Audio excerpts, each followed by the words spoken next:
Hello, fellow gamers, and welcome to the Video Gamers Podcast. Relaxing games, life sims, cozy games are not what we'll be talking about today.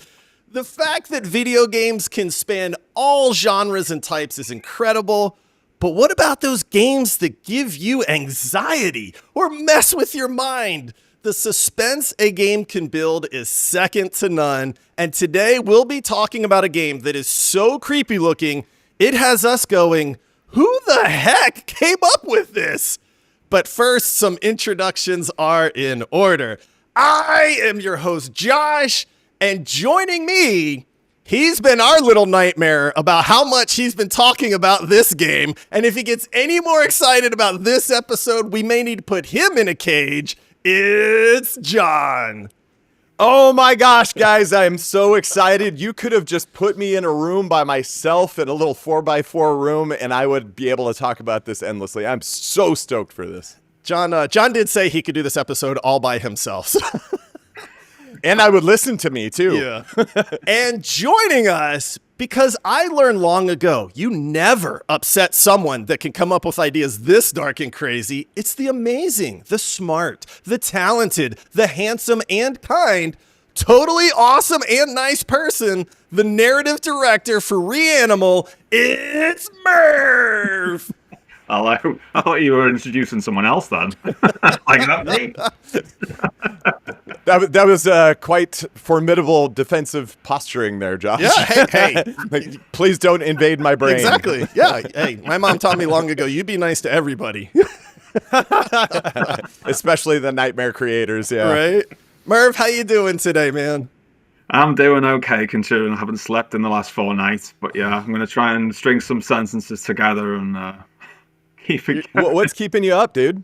Oh, that's my delightful young boy, Vincent. So, yeah. Oh, boy. Yeah, they make you work for it, these kids. Yeah, they do. Mine are older now. They just leave me alone. They're like, Dad, you can just play video games. We don't need you for, this broke and can I have some money? That sounds nice. I'm willing to bet that staring at giant man tarantulas and goat-headed weird creatures crawling around alleyways probably doesn't help either. I mean, I only show them that stuff every other day, just once the tears stop, then we can show it them again, So, Yeah. You've got to just like drip feed the scars, I think. How does this creepy pig make you feel? And they start crying. You're like, okay, we got it, guys. Oh, man. Well, Merv, thanks so much for joining us today. This is going to be a blast. I hinted at it at the start, but John, he has been shouting Reanimal to anybody that will listen. Little Nightmares 1 and 2 are some of his favorite games that he has played. I have played them as well. I have to say, Reanimal is looking absolutely just off the wall bananas to me. There is such a unique style that you guys have that it's so memorable to gamers. It's like, I knew right away. I mean, if you just showed me a 10-second clip and said, hey, do you recognize this? I'd have been like, oh, yeah, I know that. So, oh, that's very cool. Thanks very much. So we're super excited to talk about Reanimal and to just get to know a little bit more about you as well. So why don't we start there, Merv? You are the narrative director for Tarsier Studios. So can you explain a little bit more about what a narrative director does and kind of how long you've been with those guys? I've been with them for, what are we on now? Oh, I feel like recent Terminator. What year? Yeah. 15 years now. Wow. I've been there. Yeah. Long That was time. a great Michael Biehn impression, by the way. Yeah, I've only watched it about 200 times. You and me are going to get along fine. I grew up in the 80s, so that's just it's just lodged in there like a fishbone. I came over 2010, to work on the Little Big Planet game on the Vita, and so it's been just kind of with them ever since. And I'd even seen back then, what these people were capable of when I saw the unmade game City of Metronome. You could kind of like, whoa. I want to be part of that, what they want to do, you know. So, I mean, I joined as a designer, then I became a narrative designer, and then, you know, you remain the only one, and then you stay there for so long, like, I actually want to be a director. Can you explain what the difference is between a designer and a narrative designer? Well, design, I mean, I used to work in the Lego games when I lived in England, like, so I'm like a level designer, you know. And so for the first 7 months, I was making stuff for the Little Big Planet game, you know. But I wasn't as good as the people that they got out of the community, let's face it, you know. But they knew, even from my interview days, that I really, really wanted to be a writer. And I'd done some of that stuff already for like Lego Rock Band. I'd done some stuff for them, you know, all of the writing on that. And so they knew I was really jonesing to kind of move into that area, and they gave me a shot on Little Big Planet Vita, you know, so I ended up doing all of the script and the character stuff for that. And it's just been that way ever since, really, just trying to get better at what I do. And I think that as far as what a director does, it's kind of the same as what I've always done. It's anything wordy, except now I've got no one else to kind of go, yeah, but you told me to do it. It's like my fault now, you know. If anything's rubbish, then it's on me, you know. So I've got that extra bit of kind of mandate to decide how we do things narratively, and how we tell a story, how we end all that sort of stuff. So it's really mainly just about more responsibility and making those final calls, which, you know, it's particularly when you meet people like you, John, who is kind of like super excited about it. I'm just feeling that I'm not that excited now. Like, oh God, what if it's rubbish? So I'm just the panic sets in. Like, yeah, it's on me, it's on me. So yeah, that's just what you get, the extra sleepless nights. Well, no pressure, but yeah, again, my anticipation level's at an 11 right now. So I'm really curious. You said you started work with Tarsier Studios on Little Big Planet. Mm-hmm. How does working on a game like that ultimately evolve into working on something like Little Nightmares? Like, did that come out of? Yeah, but you know what? There is. Did you just look at Sackboy and you're like, man, this guy is too happy. We got to put this guy through hell. But I mean, we'd always wanted to do our own stuff, and you know, there were about 9 people back in the day when Metronome was a thing, and it just couldn't get done. The ambition was too big, the scope was too large, so they couldn't do it. But what they did do is they got noticed by Sony. And so they started doing stuff on Little Big Planet, and they were doing costumes and all that business, you know. And when I joined, they weren't allowed to tell me until I signed my contract, but then they said, hey, listen, by the way, we're making the new Little Big Planet game. And I'm like you with Little Nightmares. I was a huge Little Big Planet fan at the time, and I'm like, you know. I love those games too. But even then, I went through several iterations of the story for Little Big Planet, and it wasn't right until it started to get a little bit darker, a little bit sadder. You know, there's like an element of tragedy in that which doesn't belong in a Little Big Planet game. And then you look at some of the character designs for the curators in that game. You could see, like, that was Jonas Berlin who did those, as I remember, and he's still with us now, and you can see his style already then.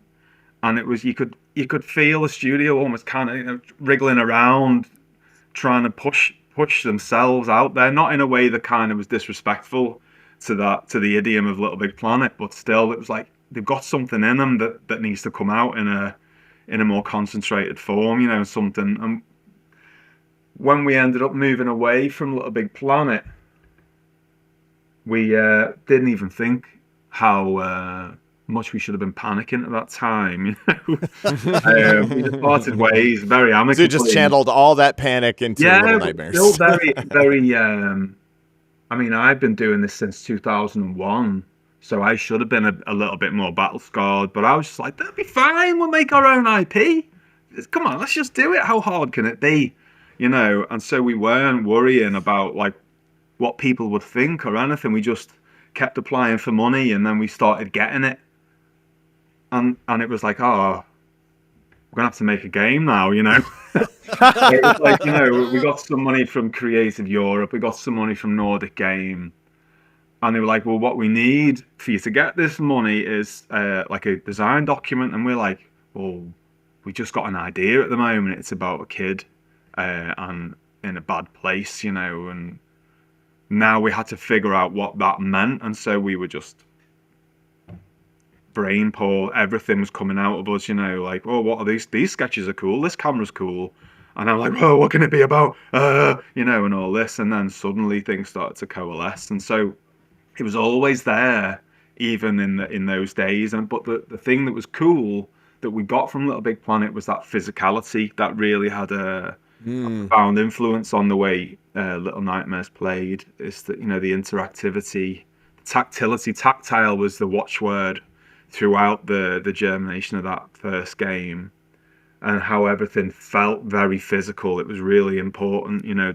It does. Now that you're mentioning it, even the textures of what you're walking and grabbing onto and those sorts of things, you see a lot of that in Little Big Planet, and I think that comes through. I mean, it certainly seems like some of the experience carried over. I gotta say, I was just going to say, should we let's just keep going. We'll do this for another 40 minutes and see how people go. We're having a dance. More after this break. You go. I was just going to say, something you said that's fascinating is you guys had this idea, but you didn't know the end result of this idea. And it's funny because as gamers, I think a lot of times we look at a studio or a game and go, they knew exactly what they wanted to make. You know, and then they got the right people in and they made this thing. And that seems to be like it is very much not the case. No. No, I mean, once we'd done the design documents, we did two. We did one that we did like a 1-pager to get them interested, and then a 10-pager to get some money. And then this other foundation needed like a 35-page design document. So when you're forced to do that, you're forced to kind of solidify your ideas. So, but in the very beginning, it was kind of like I was still desperate to make Metronome. You know, I was just in love with what Metronome was in my head. And I think for each person in Tarsier who was around then, their idea of what Metronome is probably a bit different. It's very personal. It's, you know, what is Metronome? It's very much in your head. But like I've been already toying around with that in my free time, like, you know, what could it be if we turned it into something now, you know, all these years later.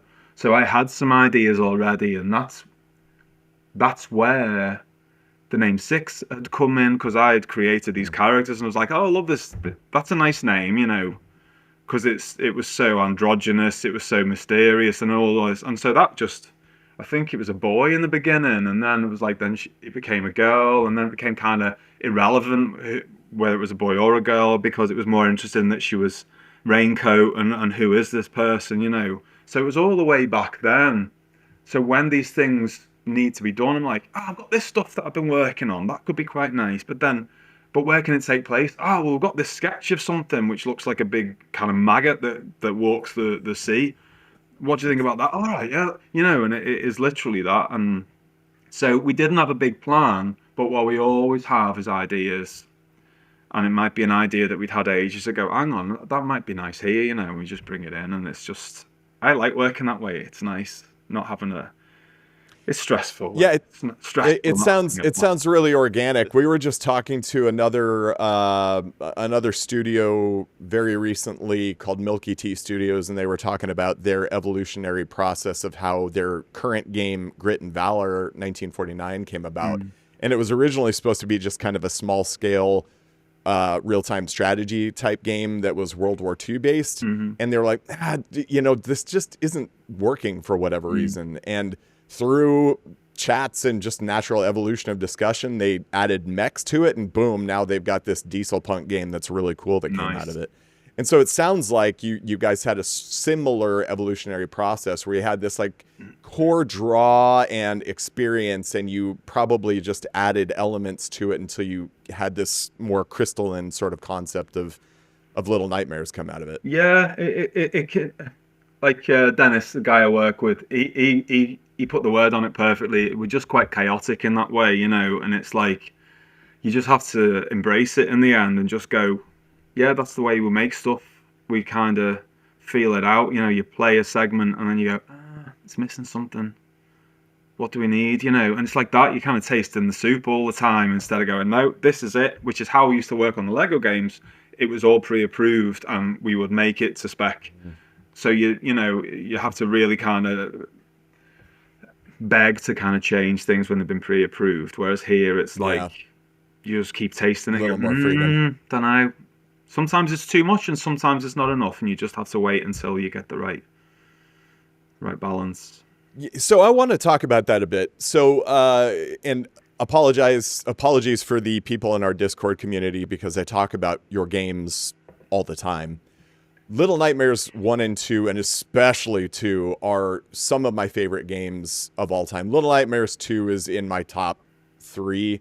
It's a game that I can play over and over and over again. And the reason that I think that is for me is because you guys are teetering on that balance between horror and whimsy. And there's just something just so beautiful and elegant about that. Horror is a really crowded space in video games these days.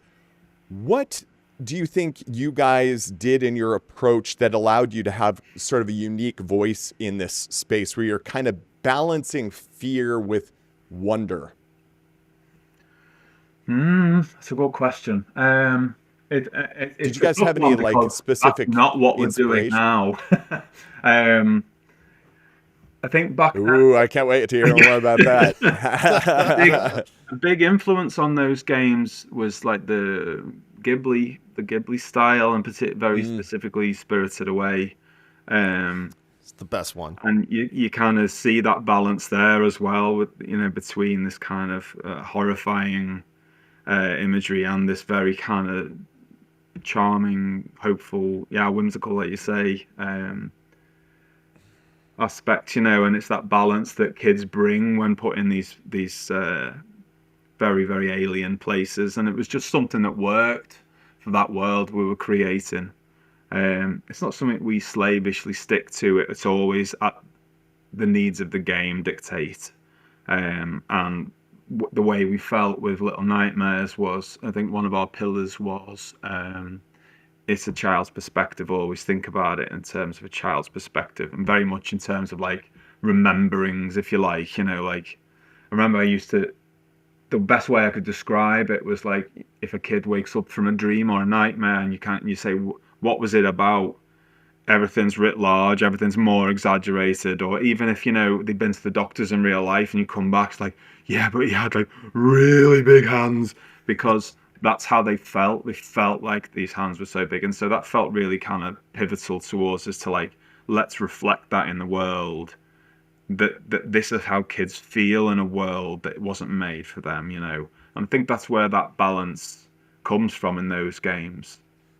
That is incredible insight into the games, because one of the things that always stands out to anybody that has played, you know, Little Nightmares is the size and the scale of even the rooms that they're running through. You know, I mean, everything is so larger than life for them, including, you know, the really terrible, you know, creatures that are stalking them or something like that. But that's especially them. It's really neat, because I never thought about that insight. Like, so it's really awesome to kind of have you point that out. Maybe I'm just dumb, but it's like, you know, you're getting that childlike perspective where everything is larger than life, you know. And so something that may seem normal to us as adults, to a child, is very much larger than life at that point. Yeah, it was a really useful way of looking at the game all over, really. Like, with the way the puzzles were designed, you know. We always come back to this when we talk about like the core of how we design puzzles for those games. Like, it's the door, the simplest thing that you do in that game is quite early on, where you can't get through a door, you can't get to a handle. So that becomes a little challenge in itself. And I see that with my kids now. Like, they can't do the most basic stuff. So they have to build this assault course to get up to do the most work. I'm just like that. I take no joy in getting my toothbrush down from the cupboard, whereas they've been like, Indiana Jones trying to get theirs down from the shelf. So it's a whole different way of looking at the world when you think about it in that way. And I think that's something that made it not easy. I wouldn't at all say it was easy to design levels for those games, but it did always gave you something to fall back on, like, how do we approach this? What's the core of it? Is things are out of your reach at all times, or what's a ladder? It's not a ladder, it's a bookcase. It's those kind of things that made it very playful, I think. So I imagine as the narrative director on these games that you had a lot of kind of personal stake as far as how the whole game was shaped. Is that a fair assumption? I wasn't actually narrative director on those games. I only became narrative director for Reanimal. But I did. I was one of the creators of the IP in the beginning. It just came about as part of something we were talking about, and I was the only story guy, still am. Yes. And so it was that, but it wasn't. I just don't want to take credit for for those games. Well, fair, but I would say at a minimum, it's a fair assumption that you were a part of this team that created a beloved IP. Mm-hmm. I mean, an IP that people celebrate and talk about still to this day with quite a bit of love. I have to ask. This may be, maybe a little touchy, but you'll have to inform us on this. Tarsier Studios is not producing Little Nightmares 3. No. What was it like handing that off? We didn't really. It was just a thing that it felt in the water anyway. We were kind of, as much as you love making something, we were always driven by creating new stuff, creating new worlds, figuring new things out. And it's one of those, a bit like it was back in the day with Little Big Planet, do we step away from Little Big Planet, which is just lovely, we know what it is, we know how to make those games, or do we do what we love doing, which is creating new stuff? And we made that decision to do new stuff. And we were thinking similarly again. Nothing solid at all. We had a great relationship with Bandai and all this, and so it was a great setup, just like it was with Sony. But then we were acquired by Embracer, and then that decision was kind of out of our hands. It was just like Bandai owned the IP, and Embracer didn't, so it wasn't really a thing that we could do anymore. Simple as that. So interesting. And again, it was kind of like it took the pressure off that decision, because you would have agonized over it for a lot longer. Like, oh, but we really, we want to do something new, but and all this. And instead, it's like, right, no, we have to do something new. And they wanted that for us. It sounds freeing in a way, yeah. That's what I was going to say. In a way, yeah. It's, we probably would have procrastinated for a lot longer. Well, so, okay, I have to ask, I think this is the natural question that a lot of people are probably curious about, is that now you have a team that is working on a brand new IP, and you have this old IP that you had, that you had formed and that is celebrated, and you guys are kind of operating still within a very specific niche and design style. What is it like sort of competing against yourself? You have a game that's coming out this year that is competing directly against a product that is, a result of something that you had a hand in creating. Do you have any feelings on that? I don't really see it as competing, I would say, is my main feeling, because there's not enough representation. Well, let's say it's competing. Okay. You can say it's competing. If that makes you happy. It does. Yeah, it does. No, but I mean, it's not out there enough. I am a massive 3D platformer fiend, and I want as many of them out there as possible. And for those people that were back in the day, like when Res Evil came out, and then you got Silent Hill comes out, you're like, it's all, you're getting what you need. And for me, it's like, I think it's great that there's a Little Nightmares coming and that there's a Reanimal coming. And I hope that just leads to more of those kind of games coming out. As long as we're always the best one, I don't mind. Yeah. Nobody ever minds having a whole bunch of great games to play. That's for No, sure. exactly. I just think, there's so much content out there. It's like with movies and TV shows on streaming. You're like, how do you sift through what's good? But there was a golden age of TV where you were just like, this and then this and then this and then this, and it's just, I think Merv, you raise a really good point there, though. So we were actually just talking about this in one of our weekly sort of gaming update show. We have a This Week in Gaming episode that we try to do every week. And we were talking about the depth of really interesting looking new games that are coming out. And I would say that it kind of creates a fear of missing out component where even if a game is really good, you have this thing in your head where you're like, well, I have a finite amount of time to play all these games. And if any point I lose interest in this, it might be an opportunity for me to jump into something, even if that game maybe isn't as good or whatever. I'm running into that currently with television content. There's so many good shows out there that I want to watch that basically the second I lose interest for a moment, I go, okay, well, let's try something else out. And then I never come back to the first one. Do you guys have any worries about that as a studio? I mean, there's a lot coming out in the horror space. And again, you've got a IP that you had a hand in forming that is coming out and in a lot of ways competing with your game. How do you guys plan to handle that? Well, I wasn't worried about it until you made such a good case. Oh, I love it. No, one of the things that we do is we try to. Well, we don't try. We do. We always focus on quality over quantity. I almost said it wrong. Then that's just a product of sleep deprivation. There's like is quality over quantity all the time. God, that would have been an absolute, Tarsier is quantity over quality. That's official. That's me on the unemployment pile. Yeah. No, it's like making these kind of really shorter, more focused experiences because you don't want things to feel like filler. You don't want people to start losing and just go, yeah, all right then.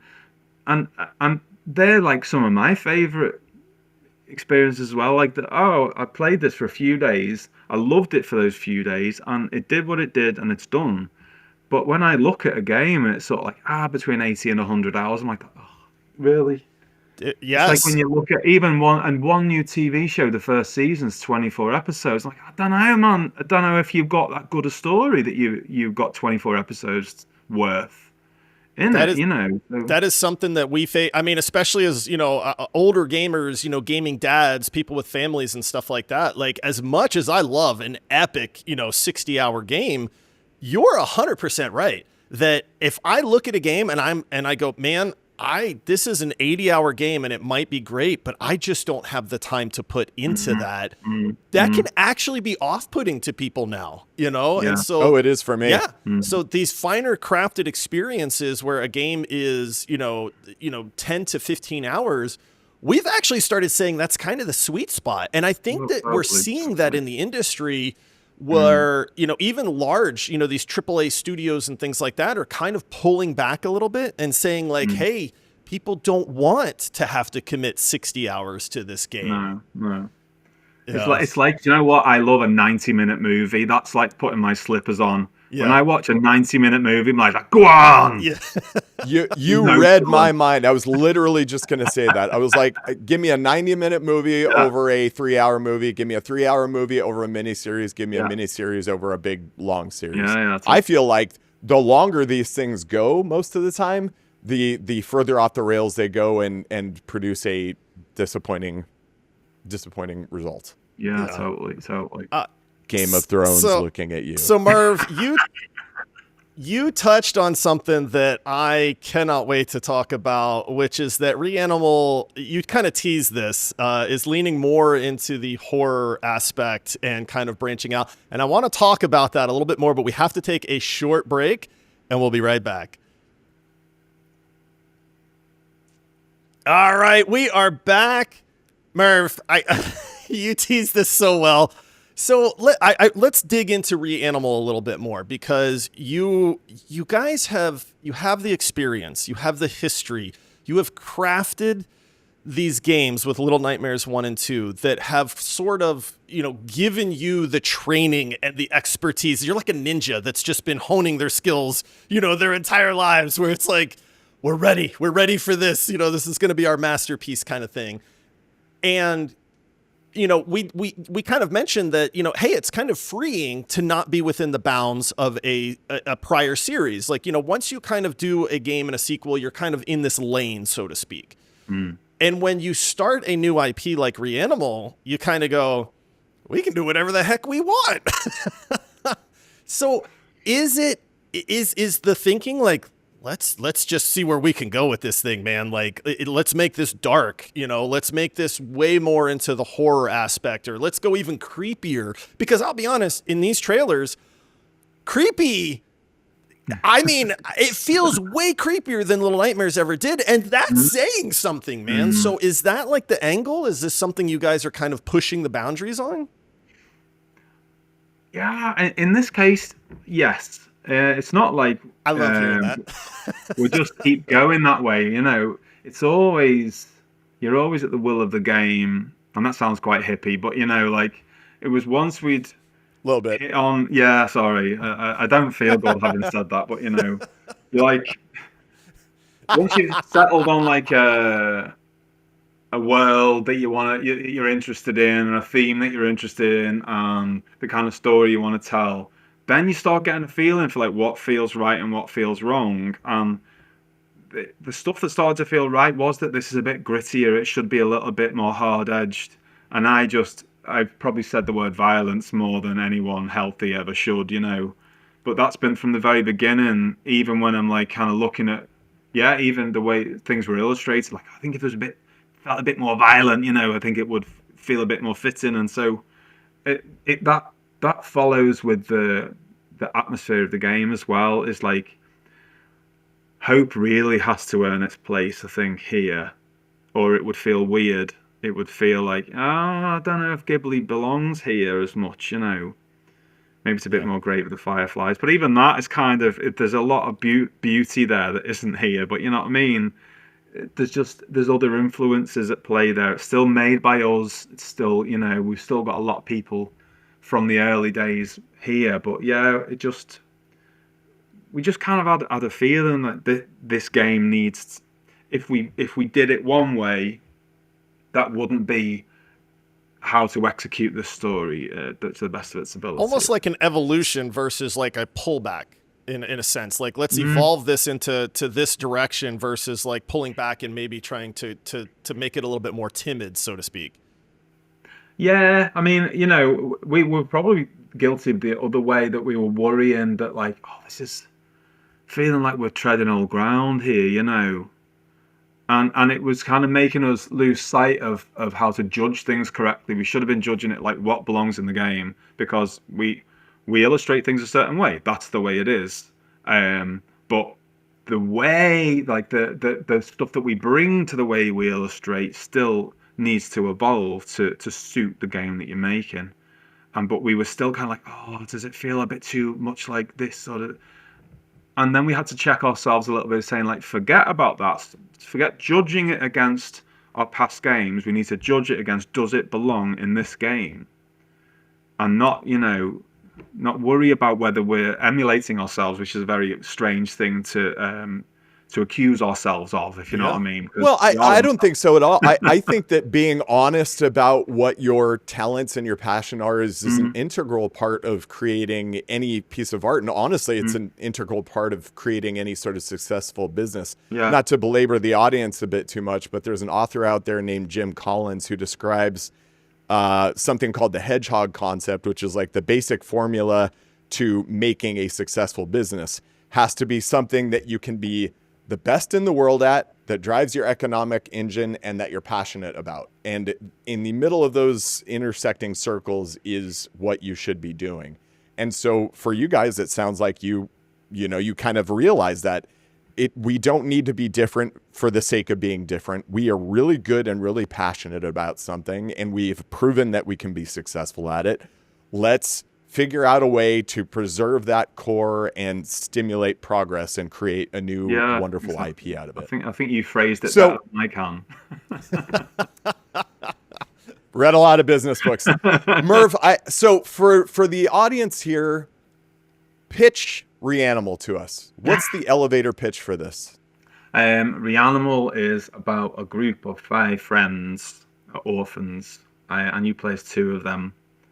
And they used to live in a nicer world. At least it looked nicer. And then something happens that changes how this world is. It changes the world around them. And really what you're doing as the 2 players is finding your friends in the remnants of the place that you grew up.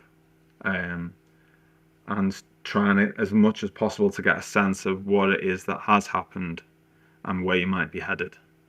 And that's the coy elevator pitch, because I'm really, really worried at this point of kind of saying too much. But, well, and I don't want you to say too much. I think that an integral ingredient for any really good horror movie is that less is more.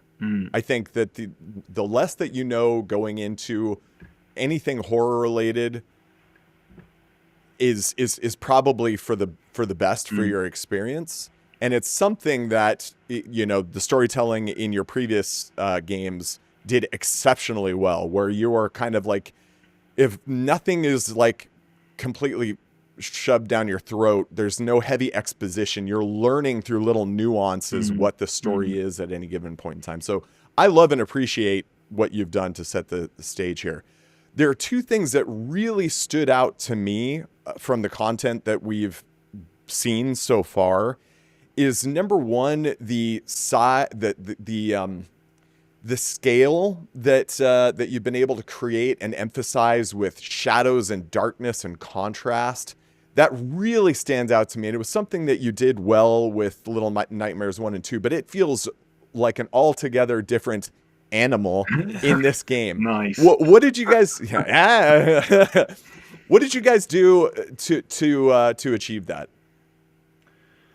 Oh, I mean, I'm not an artist. If you saw anything I did, you wouldn't need to be told that. But as a layperson and as a gamer myself, I think we have one of the best art teams in the world from what I've seen. Oh, absolutely. I don't see anyone or very few teams doing it like they can do it. And I'm not kind of taking that credit at all, but like, I am just in awe. Sounds like you are. Yeah. Well, I am a little bit, yeah. You know, it's all down to me. I taught them how to do drawing. Right. I just think they're phenomenal. We do record this, Merv. Just pretend I swear and just Right. Bleep it out. Yeah. No, they're great. I mean, again, it's what drew so many of us to the company. Fire. It's like again, this imaginative world that you see even back in the day with Metronome. Like, who's doing that? Who comes up with that kind of idea for a character or a monster, you know? And so they just keep getting better. The people who were here for so long, but then obviously you want to keep getting new blood in, and like people are drawn to this company because they want to. I know that's 3 times now. Just put it up as a subtitle. Right? Yeah. Just so we're gonna have a pun count here. That's also what a narrative director does. All right. So like when you do kind of establish your own house style, people look at that and kind of go, "Oh, do you know what? I want to be part of that. I think I belong there." You know. And one of our most recent concept artist, Constantine, is a perfect example of that. You know. Is he came to us because of what he's seen, and it was, you know, like showed it to Pella, the art director. And it's like, yeah, talk to him, you know. And it's super amazing that you kind of, it's so, how do you find people, you know, it's just an absolute ocean out there, isn't it? Well, yeah, so but many I mean, talented people. if you create something amazing, the people will find you. Yeah, and that's what I think. That's where we find ourselves now.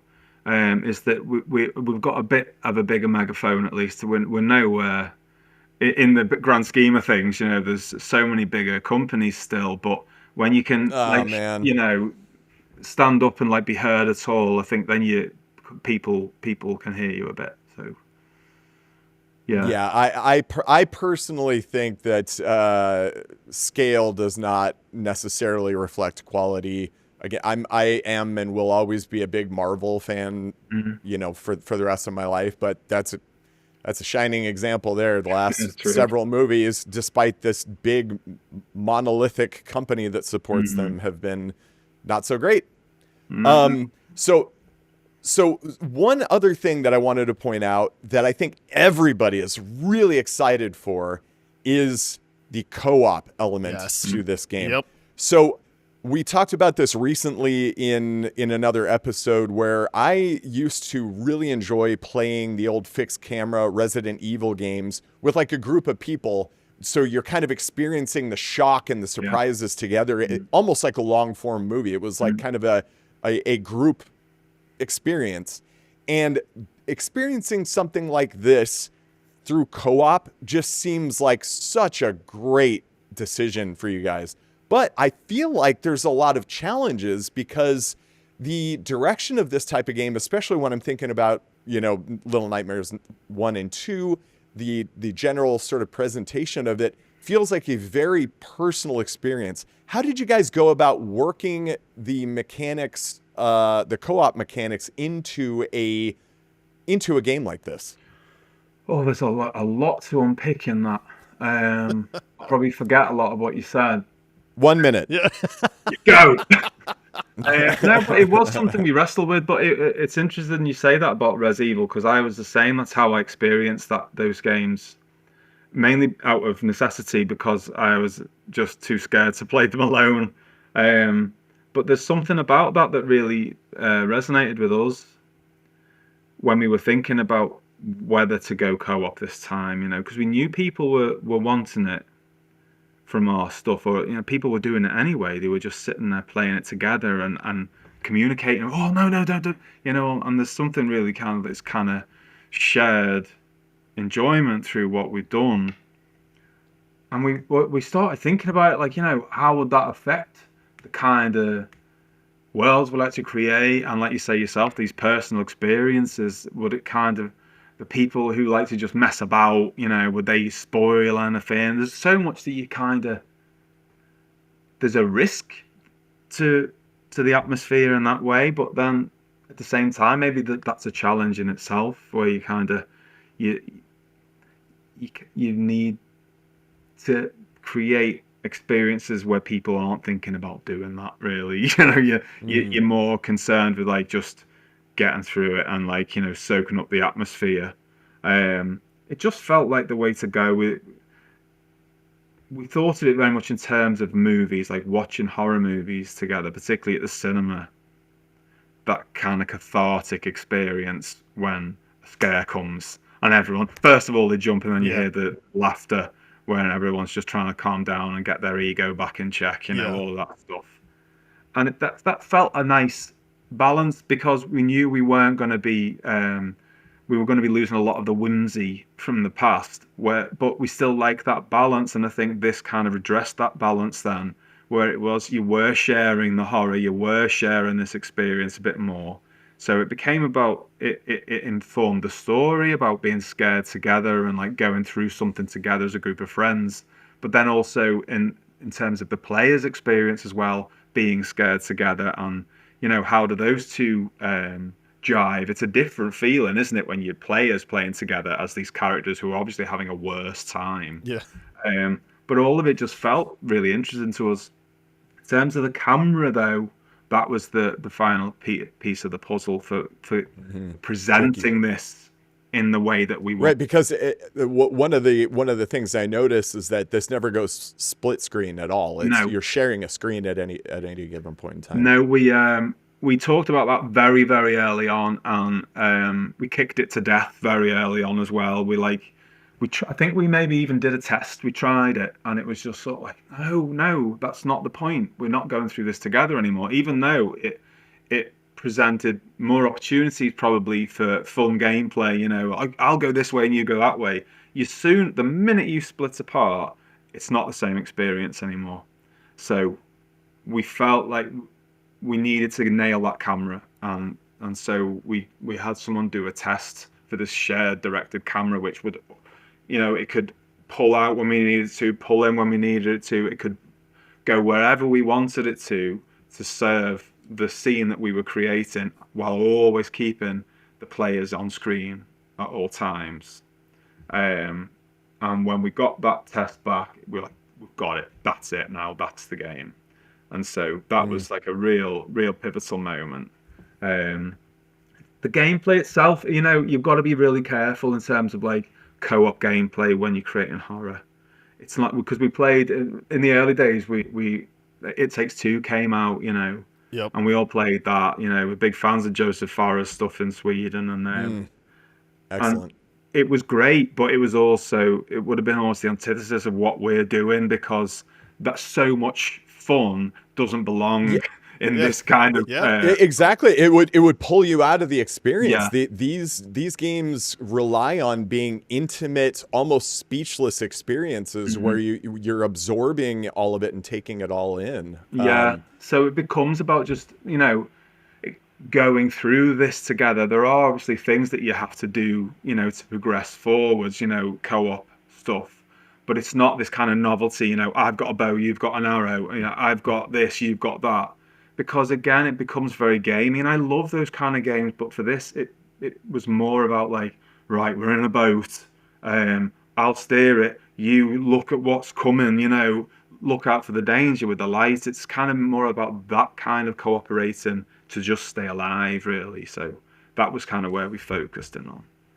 Right, and I think this sort of segues nicely into what I wanted to talk to you about next, is that these games are very atmospheric in nature. The priority of making sure that the atmosphere is maintained takes priority over like having just a bunch of different game mechanics in them. Like It Takes Two and Split Fiction, for instance, are almost like party games in a way, in that they have so many game mechanics packed into them that it de-emphasizes the story and the narrative experience of it.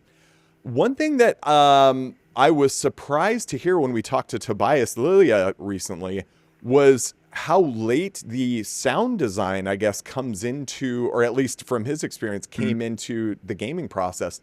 And for me, that seems like, especially in what we would consider to be indie games, although I'm not sure if this necessarily qualifies anymore, but the sound design seems like an inseparable part of the experience. Like I couldn't even imagine trying to design a game like this without the audio, without the audio component. So now that you have a couple of these sort of like horror games under your belt, did the sound design come into the overall design process earlier now, or is it more or less the same where you've got kind of the visual aspect first and then the sound design comes in later? Yeah, I mean, audio always has to trail. It puts a lot of pressure on them. I mean, we don't get nothing. They're always, there's some stuff that like how footsteps are going to sound and your effort sounds are going to sound and all that sort of stuff. So you get the basics, like, oh, when the door opens, it's going to sound like this. So you get a feeling for where you are. But it's because we change so much and tweak that experience, that even if they do something late on, which they always have to, the thing has to exist first, and then they do sound design on it and compose music for it.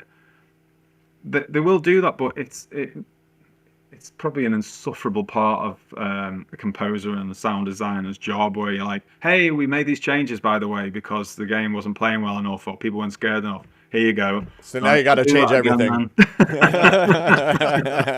And I laugh about it. I don't take it that lightly, but it is like that. And from my point of view as well, you look at what you've got and you're like, but this can be better. And we have to be that way until they drag it out the door. So yeah, Tobias is right. Audio does trail by necessity. Not completely, if there's something that you have to prove and it's very much wound up with audio, then you would probably just get something tempish to get it in, to get that feeling. But the actual final audio pass, the whole thing has to exist first, It's painful, but we have to make this the best it can be before it gets taken off us and given to you.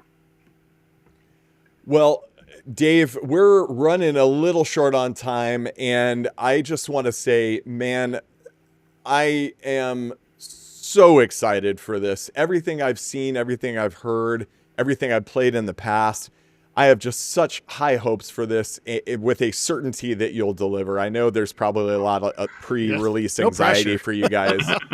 Well, yeah, but I mean, pressure is good.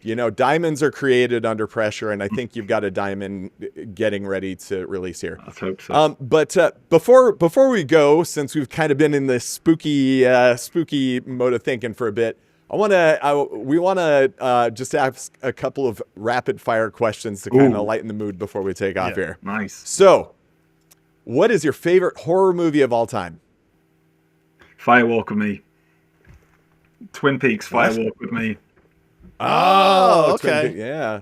All right. Interesting. Nothing leaves me more shaken. I mean, it's probably another 5 I could list, but that one, 100%, so good. Did you ever see a movie called Hereditary by any chance? I did, yeah. But the thing I liked most about that was the soundtrack. Yeah. I had high hopes for that film, and it just didn't do it for me enough. Oh my! Wow, No. I'm surprised to hear that. I'm with you on I that one, love the Merv. movie. I'm with you. It was an okay movie, but I had higher hopes than what it turned out. I know.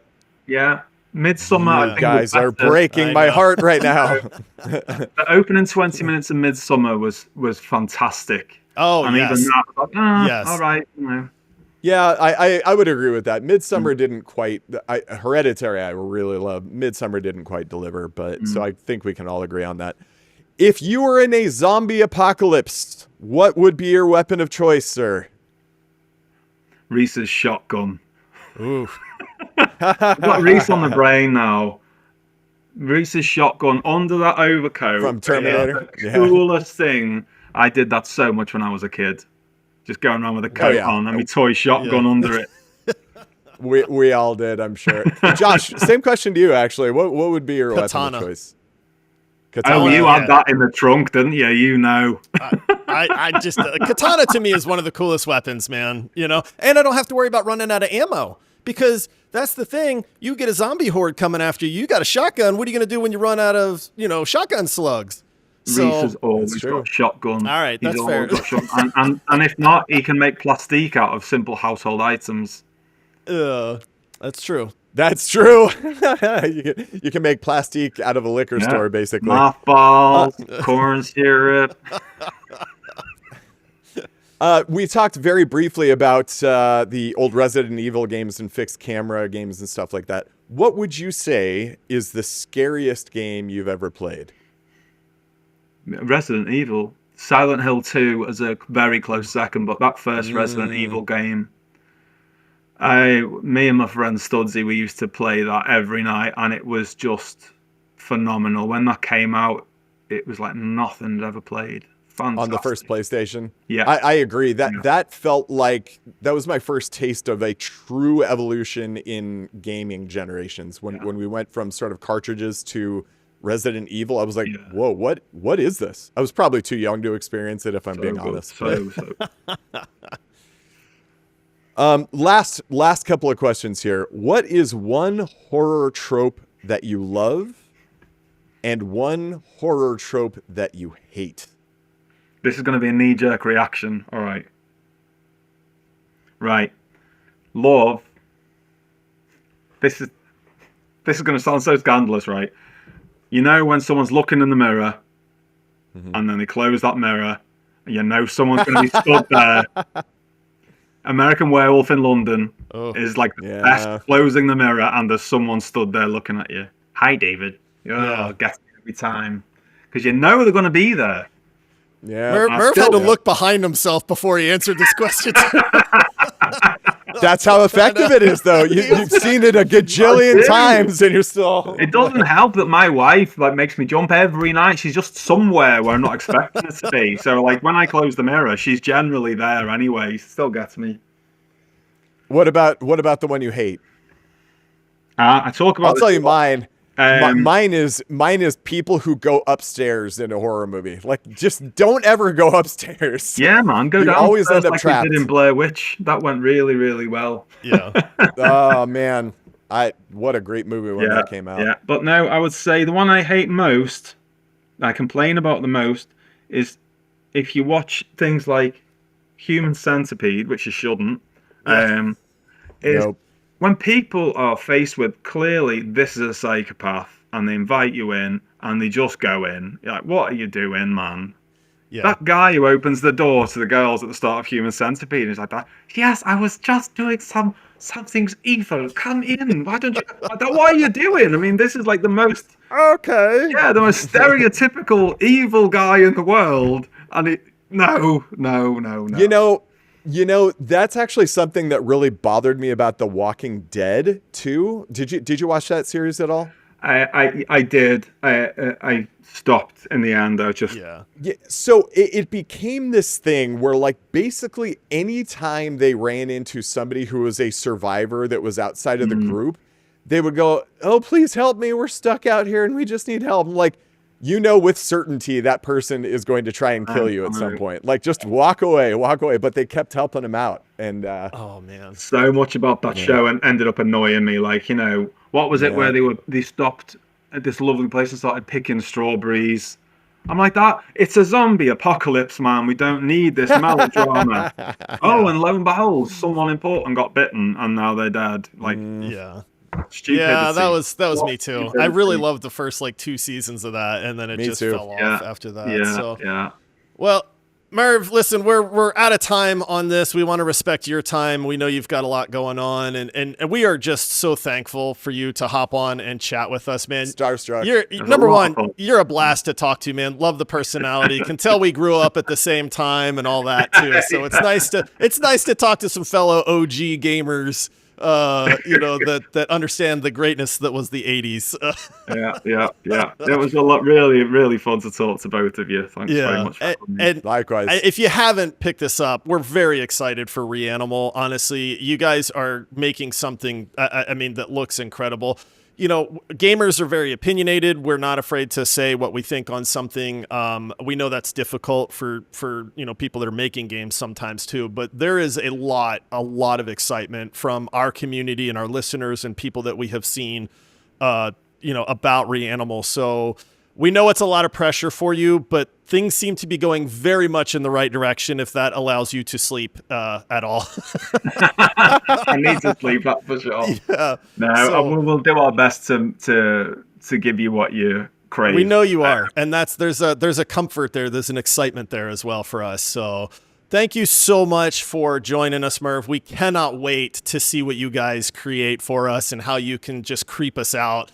And the evolution that, you guys are doing with Reanimal as a studio too. So we're very, very excited for this. Thank you so much, Merv, for joining us on this episode. That is it for this one, everybody. Make sure you check out Reanimal when it releases. It's the long wait, man. It's the long wait for a game that everybody's hyped for, but we know you guys will do it right. So Before we sign out, Dave, where can people... Merv, sorry, Dave. Nightmare Man. Where can people follow Reanimal? On the usual spots, Twitter. I think we even do Instagram, if I remember rightly. Andreas is terrible at TikTok, so probably don't expect too much from that. You can join our Discord, where we've got a very active Discord server, actually. Awesome. So it's always nice to see new people on there. And me and Andreas do tend to hide in the shadows there and jump in and chat to people now and again, even though it's very Awesome. scary for a kid born in the 70s like me. Awesome. Well, thank you everybody for joining us. That's going to do it for this one. Until next time, happy gaming. Toodaloo!